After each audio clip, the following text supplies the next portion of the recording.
গত 22/6 তারিখ সকাল আনুমানিক 11টার দিকে আমাদের কাছে একটা অভিযোগ আসে।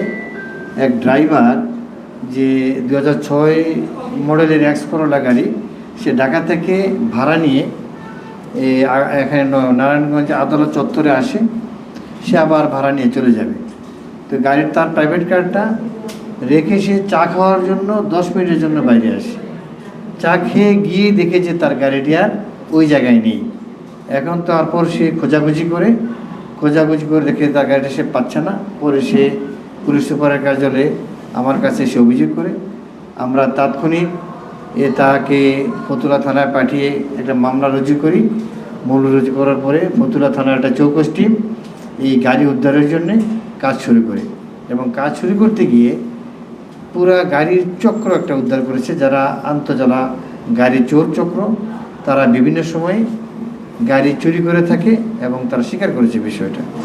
এবং আমরা ওই চুরি হওয়া গাড়িটা তার তথ্য দেওয়া মতে কুমিল্লা জেলার নাঙ্গলকোট থানা থেকে গাড়িটিকে উদ্ধার করা হয়।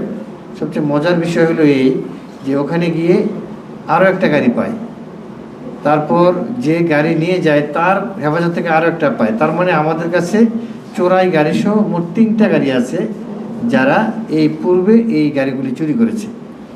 তখন তার সাথে কথা বলে জানা যায় সে তার নামে আরও 5টি মামলা রয়েছে। ডিএমপিতে 3টা, আমাদের জেলায় আগেও সে একটা চুরি করেছে এই মামলা। এবং সেই যেখানে কুমিল্লা নাঙ্গলকোট জেলার এক ড্রাইভারের সাথে তার আগে থেকে পরিচয়, সে গাড়িগুলি চুরি করে ওখানে পাঠায় এবং সেখানে ড্রাইভার আরেক জায়গায় গাড়িটা রাখে।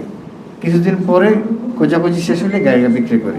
এটা পুরো একটা চক্র। আমরা পুরো চক্রটাকে ধরতে সক্ষম হয়েছি এবং তারা স্বীকার করেছে তারা বিভিন্ন সময়ে এই ধরনের গাড়ি চুরির সাথে জড়িত, এবং তাদের নামে আরও বিভিন্ন জায়গায় মাদক মামলাও রয়েছে। ধন্যবাদ সবাইকে। এটা হলো ওই ড্রাইভার, গাড়ি তো অনেকেই দিনের বেলা অনেক লোক আসে, গাড়ি আসে, এই একই পেকে সেও চা খেতে আসছে। এখন এই জায়গার সিসিটিভি দ্বারা পরিবেষ্টিত বিদায়ী তো আমরা এই সুযোগটা পেয়েছি সিসিটিভি দ্বারা। যদি এটা না থাকতো তাহলে আমরা এটা পাইতাম না। সুতরাং এখানে আমরা তত্ত্বর আছি বিদায় এটাকে খুব দ্রুত আপনারা দেখেন যে 22 তারিখ চুরি হয়েছে, আজকে হলো 27 তারিখ।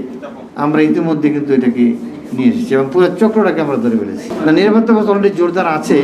তারপরে যেহেতু এই ঘটনা ঘটছে এরকম, আমরা আরও এটাকে তৎপর থাকবো যে আরও যাতে এটা নিরাপত্তা জোরদার করা। যেহেতু একটা চোর চক্র ধরেছি, তাদেরকে জিজ্ঞাসাবাদে এই মোটরসাইকেল চক্রের সাথে তাদের সংযোগ আছে কিনা বা এই বিষয়টা আমরা তাদেরকে জিজ্ঞাসাবাদে নিয়ে আসবো।